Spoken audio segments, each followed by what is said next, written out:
Hello my dear students, welcome back. कैसे हैं आप लोग? जी हाँ, शुरू करेंगे आज हम लोग ऑडिटिंग का पहला लेक्चर। ठीक है, जय सर यहाँ आ चुके हैं आप लोग को ऑडिटिंग कराने के लिए। बिल्कुल, तो पहला चैप्टर एक बार कंटेंट देख लेते हैं, हमारे ऑडिटिंग में क्या क्या चीजें आने वाली है। तो yes, it starts with introduction to audit. भाई देखो, सबसे पहले तो हम लोग ने आज तक बुक कीपिंग किया है, अकाउंटिंग किया है, लेकिन क्या वो सच है कि नहीं, तो वो देखने के लिए अपने को ऑडिटिंग करना है। क्या करना है? ऑडिटिंग। तो हम लोग यहाँ पे ये ऑडिटिंग पढ़ने वाले हैं, तो उसका मीनिंग जानेंगे, क्या क्या टर्म्स होते हैं, कैसे होते हैं, उसके बारे में हम लोग जानेंगे। इंट्रोडक्शन टू ऑडिटिंग वाले हमारे चैप्टर में पहला यूनिट। फिर उसके बेसिक प्रिंसिपल्स दिए हुए। भाई ऑडिटिंग अगर आप कर रहे हो तो ऐसे ही कोई भी वेल्ला इंसान, ठीक है, कोई भी टॉम डिक एंड हैरी आके ऑडिटिंग नहीं कर सकता है। पढ़ा लिखा क्वालिफाइड इंसान होना चाहिए, जिसको नॉलेज है और जिसको आता है वो चीज़ है। ठीक है, लॉ के हिसाब से वही इंसान आके कर सकता है। तो उसको प्रिंसिपल्स पता होने चाहिए ऑडिट करने के लिए। ठीक है, फिर आता है ऑडिट प्लानिंग। कैसे ऑडिट करने वाले, कौन ऑडिट करने वाले, कितने तरह का ऑडिट होता है, कौन से तरह का ऑडिट आप करोगे, प्रोसीजर कौन सी यूज़ करने वाले हो, उसमें डॉक्यूमेंटेशंस क्या है, प्रोग्राम कौन सा आप सिलेक्ट कर रहे हो, तो वो आता है ऑडिट प्लानिंग एंड प्रोसीजर के अंदर। वो होने के बाद आप क्या बोलोगे कि audit planning, procedure, documentation, audit working papers आप बनाओगे कि भाई आपको प्रूफ तो जमा करना पड़ेगा ना। आप बोलोगे ये ऐसा वो वैसा, तो वो वैसा ये ऐसा जब करोगे तो उसके लिए आपको वर्किंग पेपर जमा करने पड़ते हैं। ये वर्किंग पेपर जो होते हैं ना, वो एज अ प्रूफ आपको काम में आते हैं। तो ये पूरा ऑडिट स्टार्ट से लेके एंड तक यहाँ पे अपने को समझ में आएगा। एक बेसिक चीज़ समझ में आ जाएगी कि ऑडिट चीज़ क्या होती है, कैसे करनी होती है, डॉक्यूमेंट्स क्या क्या फॉलो करने पड़ते हैं, प्लानिंग कैसे करना होता है, प्रोसीजर क्या होता है। ठीक है, तो बहुत ही इंटरेस्टिंग सा हमारा सब्जेक्ट है। आज हम लोग शुरू करेंगे chapter 1, unit 1, chapter 1, that is introduction to auditing. ठीक है, जब हम लोग शुरू कर रहे हैं इंट्रोडक्शन टू ऑडिटिंग, तो शुरू करते हुए सबसे पहले मैं आप लोग को एक बात पूछूंगा कि क्या हम किसी कंपनी के ऊपर भरोसा करते हैं इन एनी सेंस। अगर मैं इन्वेस्ट कर रहा हूँ तो मैं भरोसा करता हूँ, यस। क्या मैं कोई चीज़ खरीद रहा हूँ तो वहाँ पे मैं उस पर भरोसा करता हूँ, यस। क्या मैं वहाँ पे जॉब कर रहा हूँ तो क्या मैं उस पर भरोसा करता हूँ, यस। गवर्नमेंट क्या कोई कंपनी के ऊपर भरोसा करती है, यस। कि कोई सप्लायर उसके ऊपर भरोसा करता है, यस। कस्टमर भरोसा करता है, यस। तो ये सारे लोग कंपनी के ऊपर भरोसा क्यों कर रहे हैं, किस बेसिस पे कर रहे हैं? ठीक है, सप्लायर है तो उसको उधार गुड्स दे रहा है, उसको पैसे वापस नहीं मिले तो। इन्वेस्टर जो है उसने पैसे इन्वेस्ट किए, अगर वो पैसे डूब गए तो। गवर्नमेंट जो है वो देख रहा है कि भाई ये कंपनी फ्रॉड करके गई तो। ठीक है, तो ऐसे ये सारे जो लोग थे वो लोग किस बेसिस पे कंपनी के ऊपर भरोसा करेंगे? तो आप लोग बोलोगे सर उसका अकाउंट चेक करेंगे कि हाँ भाई बैलेंस शीट के अंदर अगर दिखा रहा है प्रॉफिट है तो प्रॉफिट है, कंपनी बहुत अच्छी है। बैलेंस शीट में दिखा रहा है उसके एसेट्स बहुत अच्छे हैं, लायबिलिटी बहुत कम है, तो कंपनी बहुत अच्छी है। तो हम लोग तो खुश हो जाएंगे, हाँ भाई कंपनी बहुत सही है, अच्छी चल रही है कंपनी, तो अपन खुश। लेकिन मैं कैसे भरोसा करूं कि वो लोग बैलेंस शीट के अंदर जो स्टेटमेंट दिया हुआ है, जो एसेट्स दिया हुआ है, जो लायबिलिटीज दी हुई है वो सही है?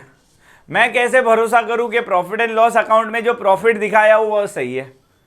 तो मैं तो भरोसा नहीं करूंगा। कंपनी खुद भी खुद के एम्प्लॉयज के ऊपर भरोसा नहीं करती है। बहुत बार कंपनी खुद अपने ही काम के ऊपर भरोसा नहीं करती है। इसके लिए उसको है ना एक काम करना पड़ता है कि भाई खुद का ही किया हुआ काम वापस चेक करो। तो वो जब वापस चेक करने का काम होता है ना, उसको ऑडिट बोला जाता है कि मैंने जो काम किया गया वो ठीक से किया है कि नहीं, वो वापस चेक करो। That is called audit, rechecking. ठीक है, उसको ऑडिट बोला जाता है। तो कंपनी जब खुद अपने काम को चेक कर रही है तो वो तो इंटरनल ऑडिट हो गया, कंपनी के अंदर का इंसान वो चेक कर रहा है। तो वापस चांसेस तो है कि भाई यहाँ पे कुछ गड़बड़ हो सकती है, यहाँ पे कुछ आगे पीछे हो सकता है, कंपनी के अंदर के इंसान ने ठीक से शायद चेक ना किया हो। तो हम लोग बाहर से एक इंडिपेंडेंट इंसान जिसको कोई इंटरेस्ट नहीं है, इंटरेस्ट नहीं है जब मैं बोल रहा हूँ ना कि जिसको कोई लेना देना नहीं है कंपनी के प्रॉफिट होने ना होने से, ठीक है, कंपनी की बैलेंस शीट अच्छी होने ना होने से उसको लेना देना नहीं होता है, तो हम लोग उसको इंडिपेंडेंट इंसान कहते हैं। तो एक इंडिपेंडेंट इंसान आता है जिसको कंपनी के प्रॉफिट से या किसी से लेना देना नहीं है, और वो चेक करके दिखाता है कि हाँ भाई जो लिखा है वो कितना ट्रू है और कितना फेयर है। ठीक है, तो उसके लिए हम लोग ऑडिट करते हैं।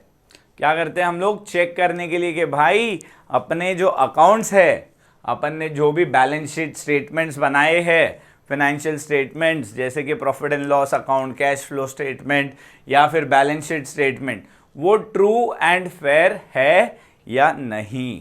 ठीक है, तो उसको हम लोग बोलते हैं, चेक करने के लिए क्या करते हैं हम लोग?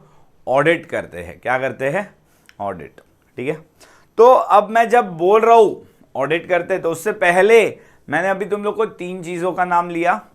सबसे पहले लिया प्रॉफिट एंड लॉस अकाउंट, फिर लिया मैंने बैलेंस शीट और कैश फ्लो स्टेटमेंट। तो ये जो चीज़ें हैं उसको हम लोग क्या कहते हैं पता है? Financial statement. क्या कहते हैं? Financial statement. So financial statements क्या क्या चीज़ें आती है? Items included in financial statement. तो भाई एक स्टैंडर्ड ऑन अकाउंटिंग, देखो भाई मैंने बोला था प्रिंसिपल्स ऑफ अकाउंटिंग होते हैं कि भाई ये प्रोसीजर ऐसे ऐसे फॉलो करना है। तो जैसे अकाउंटिंग स्टैंडर्ड से ऐसा तुम लोग ने अकाउंटिंग स्टैंडर्ड डिटेल में तो नहीं पढ़ा होगा, लेकिन इतना तो पता है कि ICAI वालों ने अकाउंटिंग स्टैंडर्ड्स दिए कि भाई जब अकाउंट्स करोगे तो ये चीज़ें ऐसे ही करनी है। तो उसी तरह से जब ऑडिट करोगे तो भी एक स्टैंडर्ड मेंटेन करने के लिए स्टैंडर्ड्स ऑन ऑडिटिंग दिए हुए, ऐसे बोलते हैं स्टैंडर्ड्स ऑन ऑडिटिंग। ठीक है, तो वो लोग क्या बोल रहे हैं? फाइनेंशियल स्टेटमेंट में क्या क्या चीजें आती है? तो भाई सबसे इंपॉर्टेंट तो आता है पहला बैलेंस शीट। क्या आता है? बैलेंस शीट हमारा फाइनेंशियल स्टेटमेंट में इंक्लूड होता है। उसके बाद आता है statement of profit and loss, मतलब प्रॉफिट एंड लॉस अकाउंट जो होता है हमारा, उसको भी हम लोग फाइनेंशियल स्टेटमेंट में इंक्लूड करते हैं। देखो फाइनेंशियल स्टेटमेंट हमारा एक ऐसा डॉक्यूमेंट होता है जिसको देख के लोग हमारे ऊपर भरोसा कर रहे हैं। अगर मैं पब्लिक को बोलता हूँ आओ आओ मेरे कंपनी के शेयर्स लेके जाओ, मतलब मेरी कंपनी में इन्वेस्ट करो, डिबेंचर्स लो, इन्वेस्ट करो, पब्लिक डिपॉजिट इन्वेस्ट करो, किसी ना किसी तरीके से मैं उनसे पैसे मांग रहा हूँ, तो वो लोग क्या देखने वाले हैं? मेरे फाइनेंशियल स्टेटमेंट्स देखेंगे कि भाई इसका प्रॉफिट एंड लॉस अकाउंट क्या है, प्रॉफिट कितना दिखा रहा है, ठीक है, इसका बैलेंस शीट में एसेट्स कितना दिखा रहा है, इसका पैसा कितना आ रहा जा रहा है, कैश फ्लो स्टेटमेंट कितना अच्छा है, पैसे रेगुलरली आते हैं क्या इसके, ऐसा तो नहीं है इसके पैसे बहुत डूबे हुए हैं। तो ये फाइनेंशियल स्टेटमेंट्स देख के वो लोग को पता चलता है भाई कंपनी कितनी पानी में है। क्या चेक करते हैं? कंपनी कितनी पानी में है, मतलब भरोसा करने लायक कंपनी है या नहीं है। ठीक है, तो फाइनेंशियल स्टेटमेंट्स FS, उसमें क्या क्या आता है? सबसे पहले बैलेंस शीट आता है। क्या आता है? Balance sheet. फिर आता है statement of profit and loss, सारी कंपनीज नहीं लेकिन कुछ कंपनीज बनाती है कैश फ्लो स्टेटमेंट। ठीक है, फिर ये जो सारे तीनों स्टेटमेंट बने ना, उसके लिए स्टेटमेंट एंड एक्सप्लेनेटरी नोट्स बनाए जाते हैं कि भाई ये एंट्री ऐसी है या ये हमारा ऐसा है, तो उसका एक्सप्लेनेटरी नोट दिया जाता है कि क्यों ऐसा है, जो भी इसमें ही इंक्लूड होता है। फिर सप्लीमेंट्री शेड्यूल, अलग से कुछ टेबल बनाया है या अलग से कुछ इन्फॉर्मेशन प्रोवाइड करने के लिए स्टेटमेंट दिया गया है, जो ये तीनों में को ही सपोर्टिंग डॉक्यूमेंट है, तो उसको भी हम लोग फाइनेंशियल स्टेटमेंट में इंक्लूड करते हैं। जैसे कि मेरा एक कैपिटल अकाउंट है, तो उसके अंदर क्या कितना पैसा आ रहा है जा रहा है, क्यों है वैसा, तो उसके लिए मैं सप्लीमेंट्री शेड्यूल बनाता हूँ। ठीक है, मेरा अगर कोई एसेट है तो उसके लिए मैं सप्लीमेंट्री शेड्यूल बनाता हूँ। तो ये सारी चीज़ें फाइनेंशियल स्टेटमेंट्स में इंक्लूड होती है। क्या चीज़ें नहीं इंक्लूड होती? Items not included in financial statement.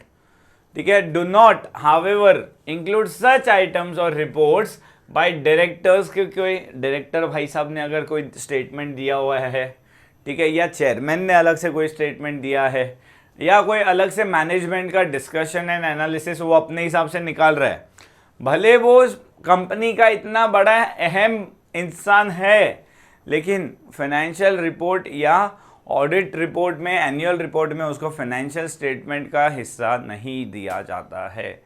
ठीक है। हाँ, आपने बोला कि हाँ हम इतना अच्छा कर रहे, मान लिया आपकी बात शायद, लेकिन उसके ऊपर थप्पा लगा नहीं है कि ये फाइनेंशियल स्टेटमेंट है वो फुल प्रूफ रेडी एकदम ऑथेंटिसिटी वाला होता नहीं है।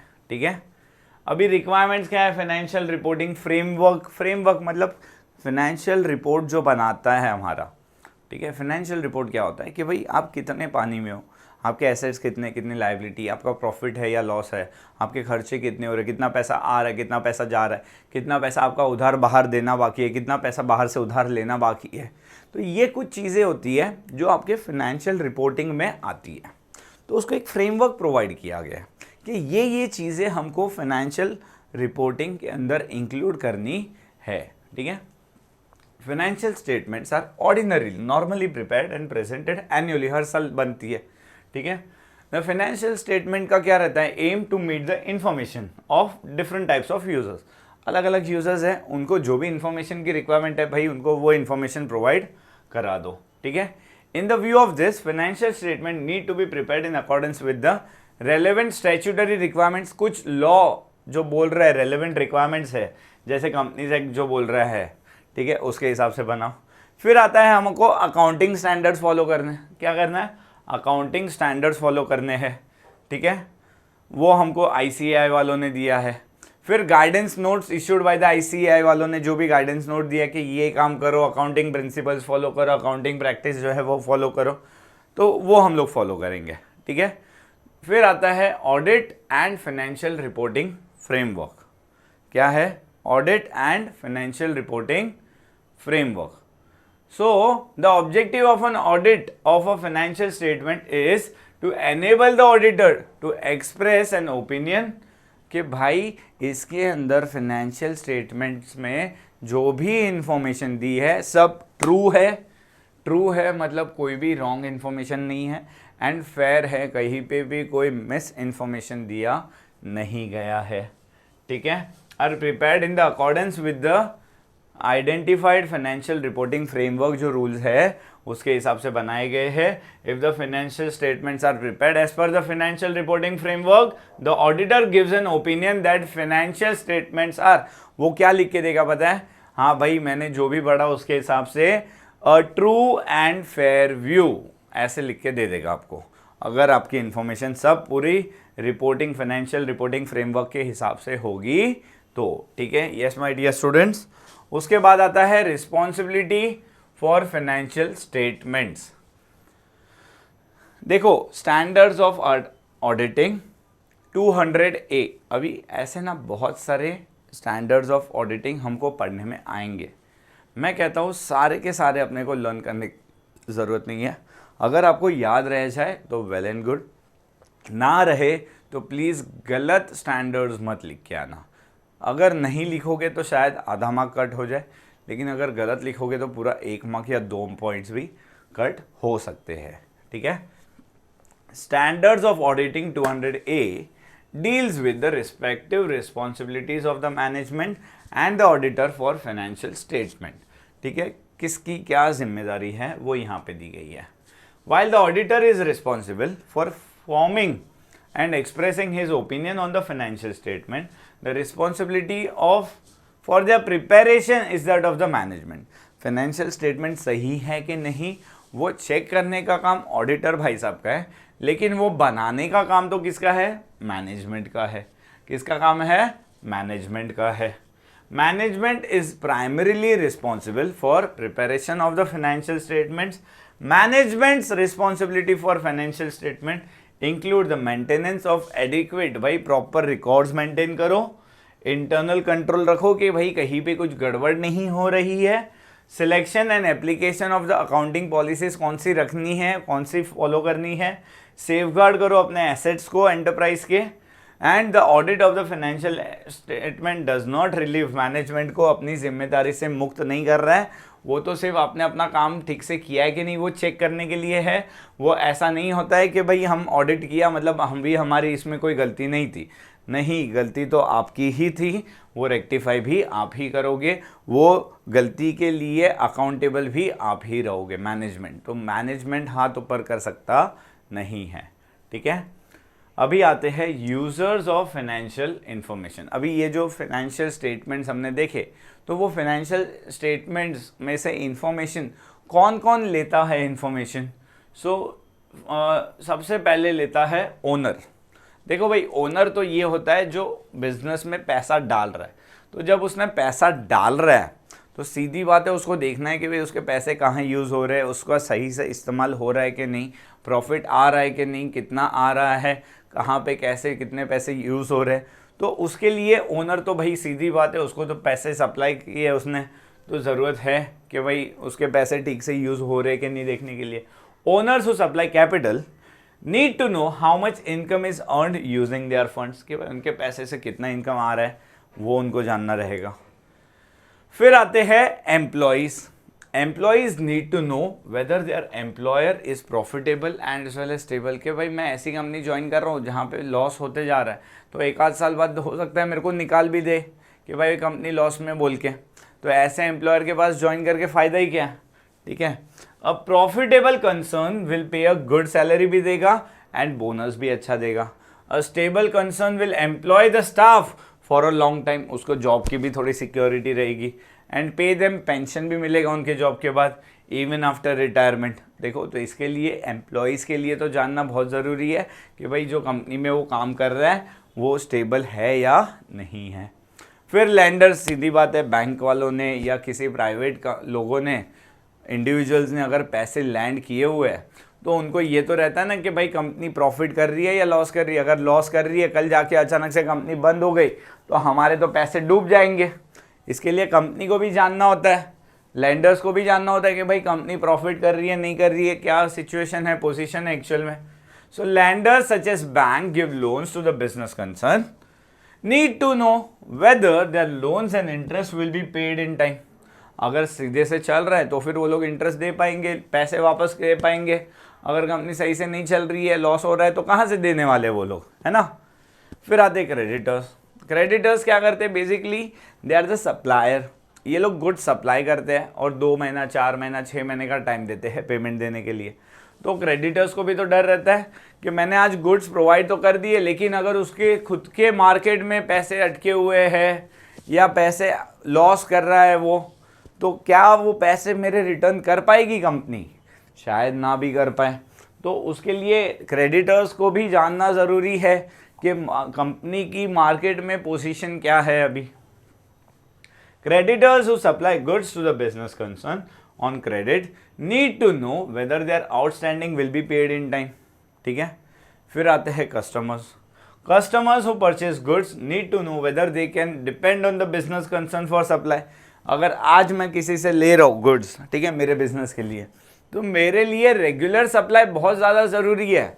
अगर वो बिजनेस लॉस कर रहा है तो अभी मुझे गुड्स शायद सप्लाई कर देगा, लेकिन एक आध साल बाद अगर वो बिजनेस बंद हो गया तो मेरा तो सप्लाई अटक जाएगा। तो मैं तो उसके ऊपर डिपेंडेंट नहीं रह सकता। मुझे अगर रेगुलर सप्लाई चाहिए तो मुझे कोई ऐसा बिजनेस पकड़ना पड़ेगा जो मुझे लॉन्ग टर्म के लिए रेगुलर सप्लाई कर पाए, है ना। तो वो बहुत ज़्यादा ज़रूरी होता है। उसके बाद आता है गवर्नमेंट। देखो भाई, गवर्नमेंट तो सीधी बात है टैक्स मांगता है। क्या मांगता है? टैक्स। तो और वो ये भी चाहता है कि लोगों की सेफ्टी भी रहे, लोगों के पैसे इन्वेस्ट हो रहे हैं, ठीक है, तो किसी के पास कुछ फ्रॉड ना हो, कोई पैसे लेके भाग ना जाए। तो इसके लिए गवर्नमेंट को तो चेक करना बहुत ज़रूरी होता है कि जो भी स्टेटमेंट, फाइनेंशियल स्टेटमेंट्स बनाए गए एकदम ट्रू एंड फेयर हो, उसके अंदर कहीं पे कोई चीटिंग ना हो। ठीक है, तो government need to know how much taxes should be paid. Government को टैक्स भी तो लेना है, तो गवर्नमेंट चेक करेगा कि भाई जो भी आप प्रॉफिट दिखा रहे हो, लॉस दिखा रहे हो, वो सच होना चाहिए। मालूम पड़ा आप हर साल लॉस दिखा रहे हो लेकिन बना रहे हो प्रॉफिट, तो जब ऑडिट होगा तो पता चलेगा कि भाई सच बोल रहे हो कि नहीं बोल रहे हो। तो ऑडिट करने से क्या होता है, वो सारी इन्फॉर्मेशन बाहर आ जाती है, तो गवर्नमेंट को पता चलेगा कि आपसे टैक्स कितना वसूल करना है। तो गवर्नमेंट के लिए भी बहुत ज़्यादा ज़रूरी है कि ये इन्फॉर्मेशन मिलना by the concern. So yes my dear students, I hope हम लोग ने यहाँ तक जितना भी फाइनेंशियल स्टेटमेंट्स के बारे में पढ़ा है, आपको एकदम प्रेटी मच क्रिस्टल क्लियर सब कुछ समझ में आ चुका होगा। आगे का मीनिंग ऑफ ऑडिटिंग से हम लोग नेक्स्ट क्लास में शुरू करने वाले हैं। अगर ये वीडियो अच्छी लगी हो तो लाइक करो, शेयर करो एंड सब्सक्राइब करो। Thank you so much my dear students.